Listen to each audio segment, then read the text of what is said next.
Well, here we go. I'm pretty sure when I was 15 years old, taking my driver's test or getting my permit, this is what I imagined driving as an adult would be. I am here in the front seat of my car is Sauda Namir, Burlesque star. In the back seat, Kevlar B Lightning, Burlesque star. And Big Daddy. He's Daddy. Really, he's a master of ceremonies. He's just a master of all things. And he is face painted and kind of creepy looking. You kind of made the kids nervous on the street tonight. That's the goal. Well, mission accomplished, sir. Well done. We're going to start this podcast recording here in a second. Before we do, I should acknowledge our sponsor, Boost Mobile. And Kevlar, are you going to read the sponsorship this week? I will. Switch to Boost Mobile, where your taxes and fees are included on all plans. Plus, get 2 lines with 3 gigs of 4G LTE per line for just $50. All on a fast, reliable Sprint nationwide network. There it is. Yeah. Boost makes it easy to switch, and switching makes it easy to save. Damn right. All right, hand that over. Job well done. Thank you. Brilliant. I've always wanted to read the fine print on one of these. I don't think Boost expects me to do this on the podcast, but I've always wanted to do this. Offer ends 11/2/17. Primary line is $50 with second line $0 per month. The total sales price includes the charge for 1 services and 2 taxes and fees. Required 1 line to port in. Lines include unlimited talk, text, and data. Once high-speed data allotment reach speeds reduced to 2G speeds until next plan cycle. Coverage and offers not available everywhere. Restrictions apply. It's car con carne. Let's eat in the car. It's car con carne. And now here's the star of our show, James Van Alstyne. All right, so here we are. We are eating ice cream tonight. I have Burlesque stars eating ice cream in my car. Really, it's an embarrassment of riches happening here in the Mazda 3. And Big Daddy, you chose the place, didn't you? I did. We love George's. George's in Andersonville on Clark. I have, and if you actually go to their Yelp page, you can read a review of their peanut butter sundae that I took almost 4 hours to write once because I was attempting to amuse myself with a Yelp review. That's a long peanut butter sundae review. It was a significant investment. He does not mess around. time. He takes this stuff very seriously. And it won Yelp Review of the Day when I wrote it. So Well- that's what you 4 hours of your time. You trade it in, you get a little star next. There's something for your mantle. All right, so what kind of ice cream did you get? Sada, what do you have there? I have the Exhausted Parent with brownie, and it's got bourbon in. Well done. Yeah, It's bourbon espresso, right? bourbon espresso ice cream. It's really, You can really stay up to get home. Grande Padre in the back seat. What did you have? I'm rocking a Superman sundae with strawberries, whipped topping, and a delightful cherry on top. And for the folks at home, what's in Superman? That is vanilla, black cherry, and blue moon. That is a great combination. That's It really is. That's a postmodern Neapolitan is what that is. It is. All right, so Kevlar, what do you have? I have what I think is the best Can concoction. you hold it up as best you can? Because it looked so ridiculous when you got I'll it. spin it a little bit. It's a little melted. Also do a little tip for you. It is the Snap-O-Lantern, which is a spiced pumpkin and ginger snap ice cream. And on top is their all the time year-round Zanzibar chocolate, which is a nice rich dark chocolate. And then I put marshmallow cream on top. So if you're looking for a fun Halloween sundae, I got you. That's it. Ooh, No. spooky and delicious. I also got the, what was it, the Snap-O-Lantern? Mm-hmm. I like pumpkin in the fall. I'm a basic bitch. I don't mind saying it. I got pumpkin, and I got the peppermint stick. I love peppermint stick ice cream. You're playing with 2 seasons right there. I am. I'm really just jumping right into fall and winter. I love, this is delicious ice cream. Yeah. It's chocolate shop ice cream. It's There are like a couple- CVS. You have Halloween and Christmas going on at the same time. Exactly. But the chocolate shop ice cream, there are a couple locations. There's one in Edgebrook over by Devon and Central where they sell this. It's amazing. There's one in Skokie, too. Best ice cream I've had. Also, fun fact about George's here that I like. Last summer, they raised their employees' pay to $15 an hour. I think it ended up with being like less than 30 cents per item raised all across the board. But they wanted everyone to know, like, hey, the reason you got 30 cents more per ice cream is because we're paying our people a livable wage. That's fantastic. Yeah, I'm down with that. Fantastic. Yeah. So I just thought that was a great little bit of extra information. Yeah, because you want them to be happy. Their job isn't easy. And they probably go home with ice cream hands, like sticky hands every night, I'm sure. which doesn't feel good. All right, so let's talk about Peep Show while we're here on Facebook Live. Sure. Big Daddy, is this your creation? Well, it's a group creation. So I'm very lucky in that I work with some very talented people, and we decided that we would like to work together on a new variety and burlesque entertainment. And and I'm very grateful that they have come in and lent their talents and their drive and tenacity to the project. So it's brand new. We had 2 shows. Yeah, we only have 2 shows under our So this belt. is it. Like, we're at ground zero for this production. Correct. Thankfully, This most car of us eating ice cream tonight. We're here at the precipice of what will become this huge thing. definitely, and So it's big. really great because all of us are well-seasoned performers. We all know our craft really well, so it makes coming together a whole lot easier.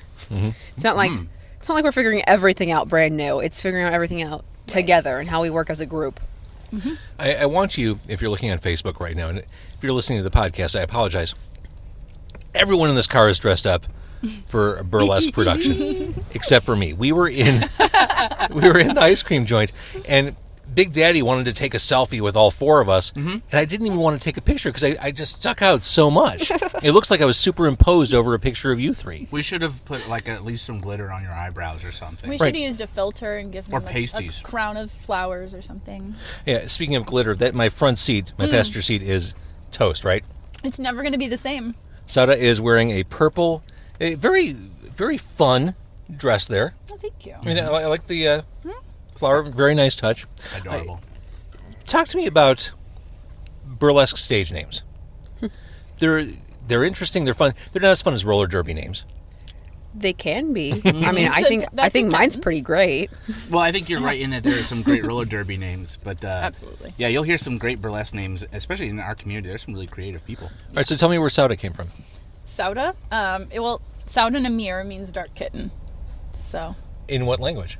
in Persian. That's cool. That's cool. All right, Kevlar B Lightning. Now, I should actually, before I have you explain, Kevlar B Lightning Yes. is the curvy cutie with a bulletproof booty. Yes. Yeah. There we go. Good tagline. Yes. The curvy cutie with a bulletproof beauty. So why Kevlar B Lightning? It's really funny. Is when I was creating a stage name, I was kind of like Kevlar. It's an incredible fabric. I'm an engineer by trade, so the material science behind Kevlar is really fucking cool. And if you don't want me to swear, you gotta tell me now. It's gonna happen a lot. I knew what I was getting into here. Let's Good to be know. clear. Yeah. So I always thought the word Kevlar kind of sounded like a name. It kind of sounds like one to me, and Kev is really cute for like a nickname. And so I picked that first, and trying to find like a last name that fit.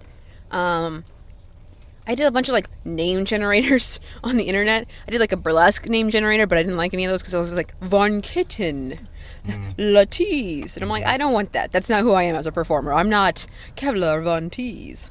It's not who I am. Yeah. So I kept looking, and I think Lightning popped up as one of the names. I think on like a rave kid generator, like name generator. I was like, oh, that's kind of cool. I kind of like Lightning. I thought about it for a while. The most interesting thing is the B. The B stands for bitch. Because Wait, now, bitch is my middle name. Big Daddy. If you can't see this, if you're listening on the podcast, Big Daddy's shaking his head with enthusiasm there.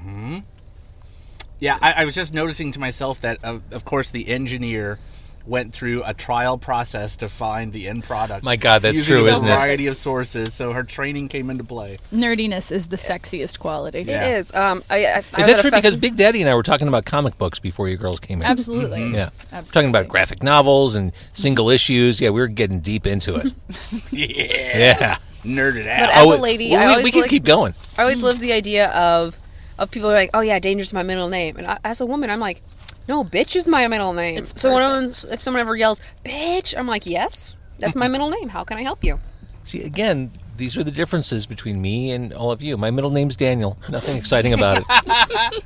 Well, that'll come in handy. It's if anyone okay. I gotta yells pick mine. So Daniel at you on the street, you could say, yeah. Let's take a step back. Burlesque is such a big presence, such a big scene here in Chicago. Your individual starts in burlesque, and we talked about this a little bit as we were waiting for ice cream. But I guess to the microphone, to the camera, how did you start in burlesque? Well, way back, many, many moons ago, I started in hot and heavy burlesques, tributes to horror. And that was put on by Viva La Muerte, who has since moved on to Vegas, and she's a wildly successful entertainer. I really like horror, and I was pulled into Wait, stop right there. burlesque. Favorite horror movie? Favorite horror movie? Yes. Of all time ever? Of all time ever. Can I just pitch my own? Yes. Good answer. Let's get to that, but first tell me the one that you're not in. Okay. Favorite horror movie of all time ever? I'm gonna say... I know There are it's so many. See, because I really, really, really like old horror movies. Like Mine's Cabinet really of easy. Like my Dr. favorite. Caligari. Mine is the original Halloween. Okay. I watch it every year. It's not like the best, like in terms of like any single thing, but I just love watching You've it. got Jamie Lee Curtis, Donald Pleasance. I mean, that's great stuff. It's good stuff. Yeah. It is. I really like old horror. I'll watch monster movies all day and all night. Like all the old Hammer stuff, the Universal Oh, stuff. absolutely, yeah. All right, so your movie is? Okay. If I have to go new, I'm just going to say... Your actual movie. Yeah, I'm going to say Dig Two Graves. Is my Dig favorite Two horror Graves. movie. Available for streaming on Netflix. It is not. It is. Dick Two Graves. If you Dig. look up Dick Two Graves, you get a whole different It's a movie. different movie. Don't look up Dick Two Graves. Dig Two Graves. Dig. When you embark on a journey of revenge, dig two graves. Ooh, that's good. Yes, I'm like over here like wanting to like applaud you, but I'm like, there's a microphone in my face. Don't clap in, don't clap in the microphone. Just Careful snap there, it. Kevlar. Just snap it, I'm Kevlar. like golf snapping over in the corner for you. Big Daddy, yes. do you watch horror at all? Do you have time Well, from... I'm a sensitive lad, and And a fancy gentleman. fancy gentlemen. Fancy. You got to watch out for fancy gentlemen, though. They could be sinister or wonderful, or both. Really, Or both. So I actually, when I was a kid, I used to have like really intense nightmares from horror movies. So I couldn't really watch them. But as I've gotten older, obviously I've outgrown that, and so I'm starting to discover them late in life. One of my favorites was The Devil's Backbone by Guillermo del Toro. Yeah. Because that is good. an atmospheric, creepy. It's not about necessarily, even though like there's gore porn. I mean, that's definitely a thing and it's out there, and that's a whole other genre. I liked the ghost story of Devil's Backbone and how it playfully teased all of that out before the end reveal. So I'll tell you, I mentioned this on the podcast before. One of my favorite movies from the past 2 years, I like those movies that are slow burners, where just that creepy sense of dread and foreboding just keeps building on itself. Another movie on Netflix called The Invitation, which is horror, thriller. Have any of you seen this? No. No. Okay. I'm like, that's why I'm like, let me listen. I'm gonna. All right, so Noting that. basic concept, it's a dinner party, and a guy is invited to his ex-wife's house. She's throwing a dinner party, and all their old friends are going to be there. The guy takes his current girlfriend. He has trepidation about it. He's not feeling really good about it. Well, yeah, And- it's your ex-wife's house. That's weird. Right. They get there, and everything on the surface looks normal-ish, but things progressively get a little more curious and uncomfortable, and he starts to think like, well, maybe I'm the asshole. Maybe I'm reading the room wrong. Things go completely out of control, and it has, I swear to God, the best ending I've seen in years. Wow. The Invitation. Wow. And it's a slow burn. It's not an immediate payoff. It is a gradual... Now I know just- what my evening plans are. I'm telling you, Kevlar, you'll love this. It's such a great movie. Does it have like a Hitchcock pacing? Yeah, it's not. It requires your attention, but the guy, I wish I knew the actor's name.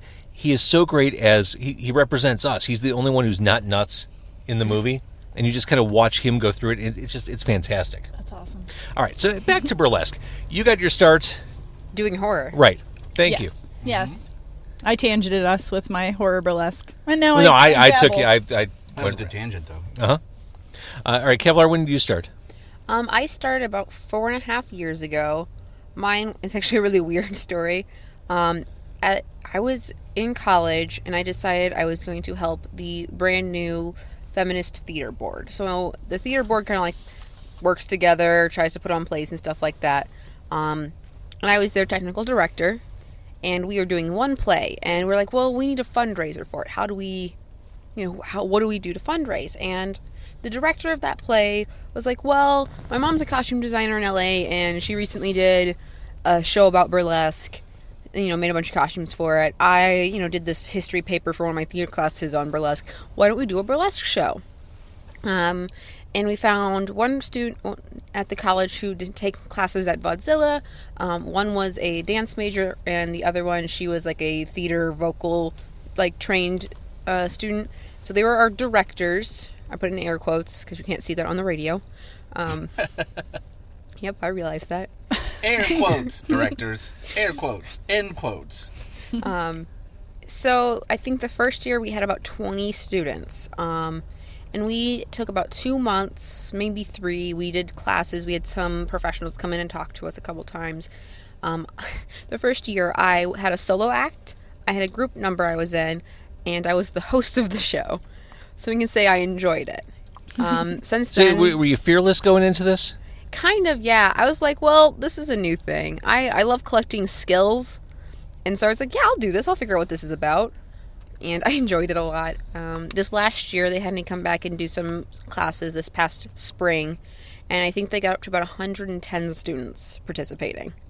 That's huge. Yeah, it was great. Most of them were group numbers with like 6 or 7 people in it. So, Well, and that, I'm sure, creates a sense of security and kind of cuts down or Definitely. limits the fear factor if you're up there with other people. Mm-hmm. Yeah. And Sauda, that was your experience when you started, right? Yeah, I started with some group numbers and duets. It's a lot of fun to dance with someone, so I still do a lot of duets now with my current partner. it's funny, me and Sauda are actually thinking about making a holiday duet. Because right now, Peep Show has a lot of just solo performers. We have a couple duets, but most of us are solo performers because most of Chicago, burlesque scene is you get hired, you come in, you play your music, you do your act, you're done.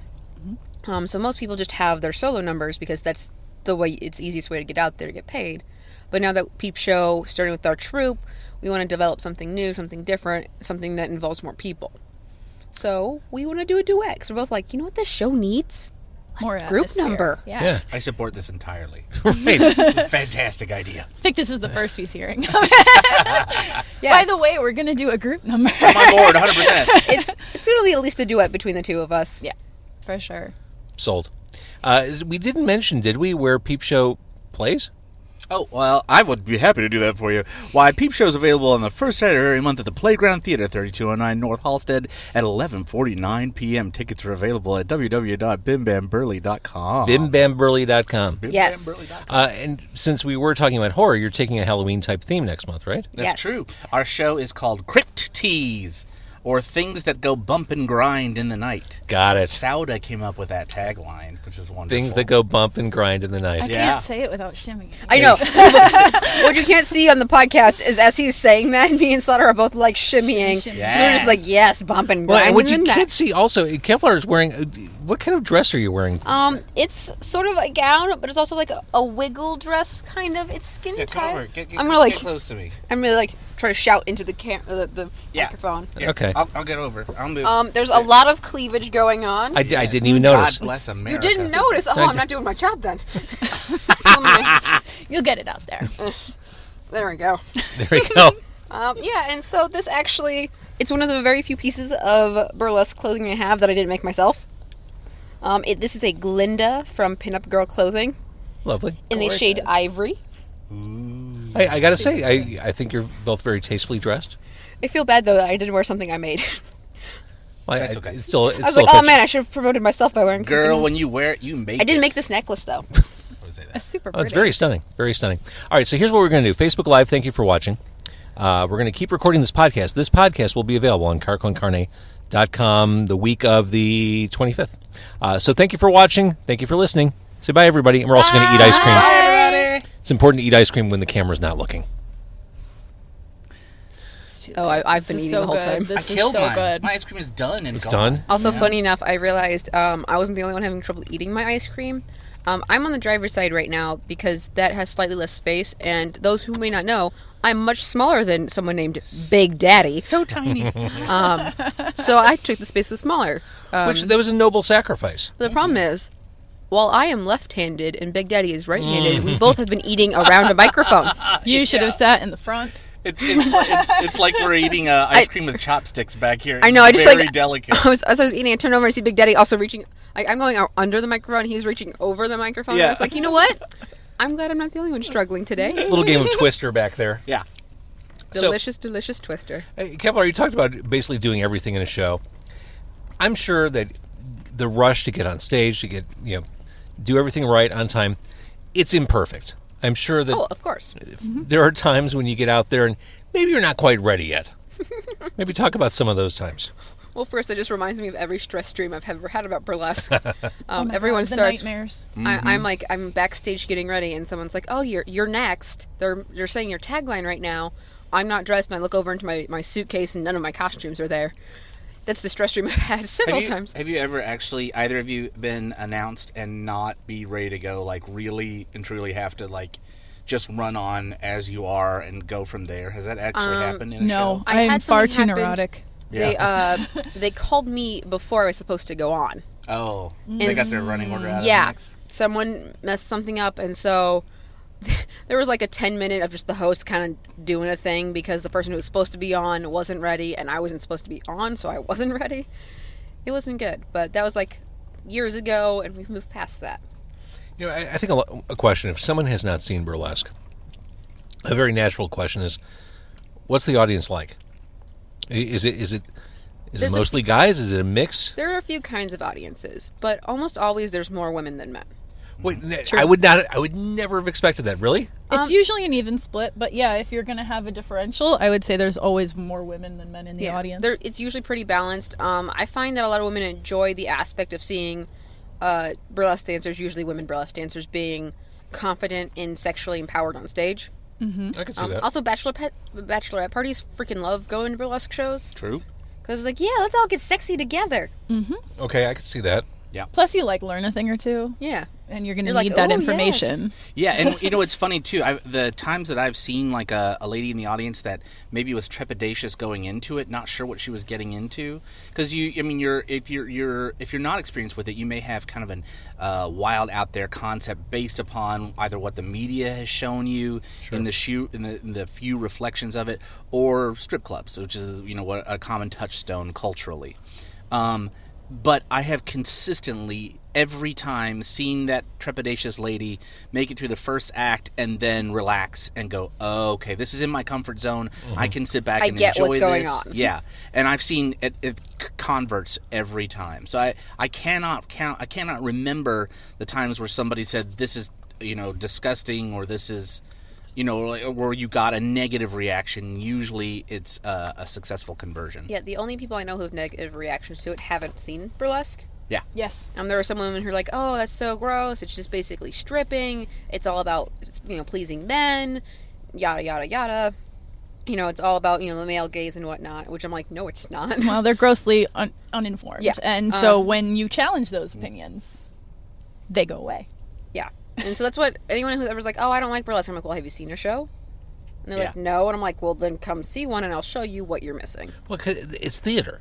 Absolutely. It's sexy, a show. empowered, often weird. And each solo performance usually has a narrative base behind it, or a concept, or a hook, or something beyond clothes are coming off. I mean, the way to think of it is the clothes coming off is one aspect of it. In the same way, at an improv show, no props is an aspect of it, but it doesn't define it. I mean, in the same way that burlesque is creatively based by the individual performer. You're seeing them give you the vision they want on stage, and there's always something going on underneath the surface or overtly there for you to enjoy beyond the striptease. All right, let's stop there. Let's talk about the individual vision. When you put together one of your numbers, what are you looking for, musically or thematically? I'm Chicago's charismatic chameleon, and so oftentimes my music comes first. I'm addicted to a song, or I see a swatch of fabric, and I'm like, that's the character. And then build it off my costume. My head 'cause I'm like, yes, these are the true things. Well, it's individually directed. It's self-directed. It's my vision top to bottom. I create my own costumes and choreography, and I'll edit my music so it's not just an off the radio track. Whether that's putting in sound cues or dialogue from movies. Oh, that's cool. I have a Shaun of the Dead act that I do for Halloween sometimes, and I've layered the clips from the movie over the music, so it tells a narrative love of that. me turning into a zombie. That's so cool. Kevlar, how about you?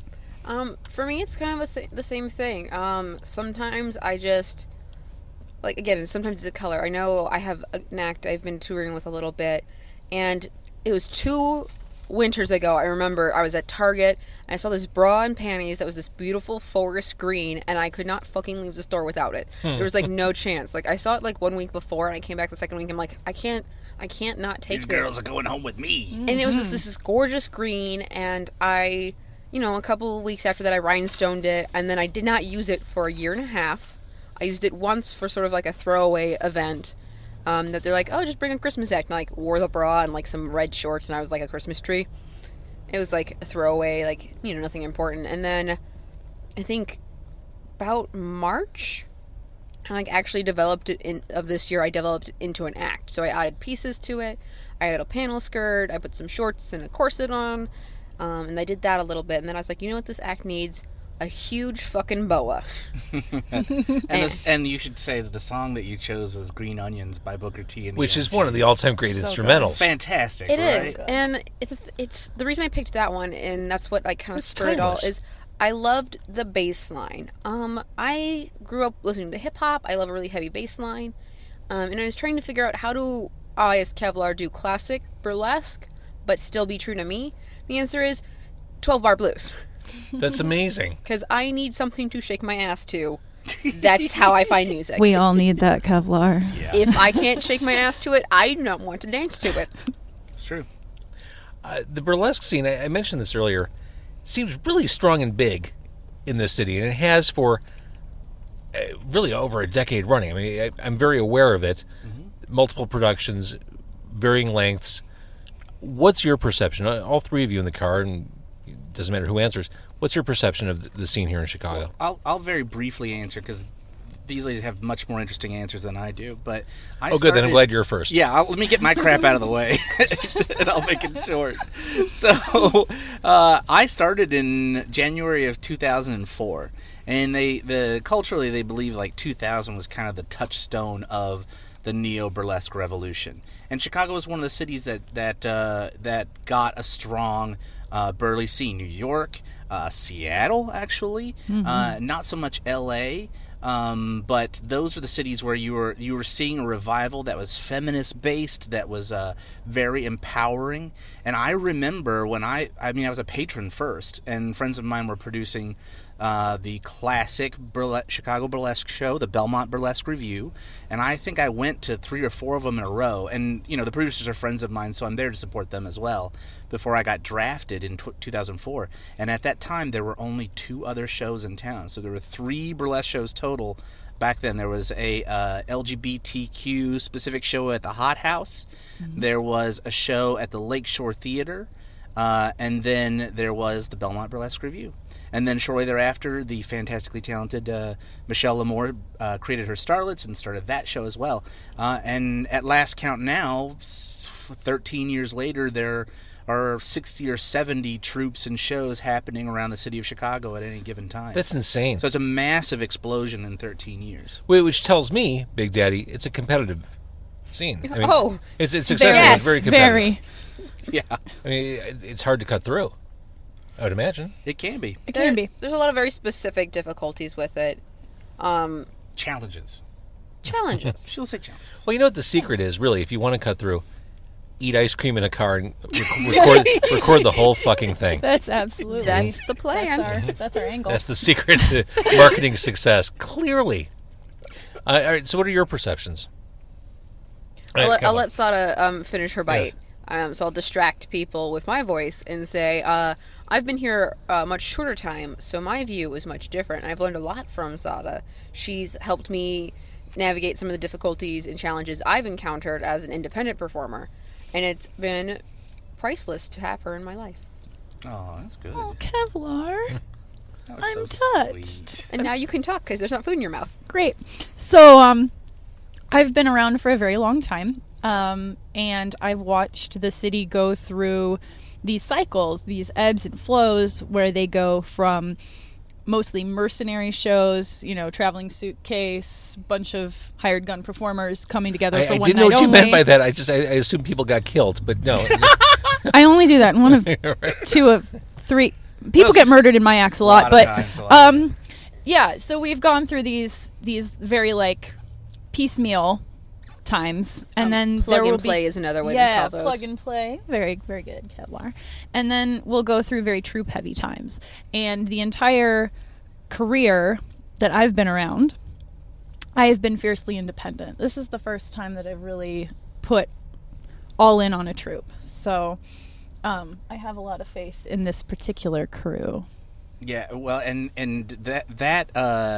your buy-in made me think, okay, dude, you need to get your shit together, because this is a talented performer who's been successfully having a career in Burley as an independent performer. If she's going to give you your time and her attention, you need to get your shit together. So, well, it's very kind and that's super good. It's a appreciated. good motivator. Fear of screwing it up. All right, so again, the show is Peep Show. Yes, Yes, Peep Show. Peep Show. And the address again, Big Daddy? 3209 North Halstead, the Playground Theater. Is it through October, or is it through, when does it end? We're booked now through December. We normally will be monthly on the first and third Saturdays with some alternations, but we picked up a couple of extra Saturdays in October because we have a lot of Halloween acts that we're excited to get out on the stage, and then we picked up an extra show in December as well because there's some fun holiday numbers to get out. You can find all those dates on bimbamburley.com. Look at that. And I would imagine Halloween lends itself to burlesque. The gothy type stuff, I'm sure, goes over well. It's one of the busiest times of our year.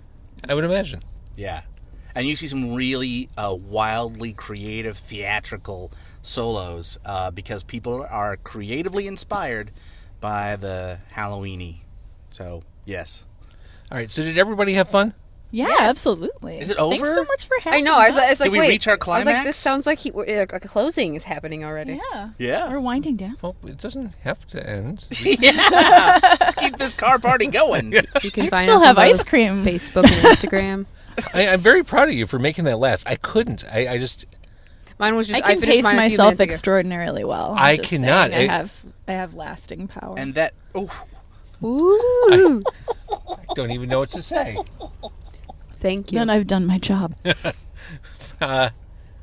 Big Daddy? I have nothing that's going to top that. That's your ender. That's your closer right there. That's it. We're done. That's it. Thank you, Boost Mobile, for sponsoring the show. And thank you, everybody in the car. Sauda, Kevlar, Big Daddy. Big Daddy, you have a surname, don't you? Oh, Big Daddy Issues. That will never not be funny to me.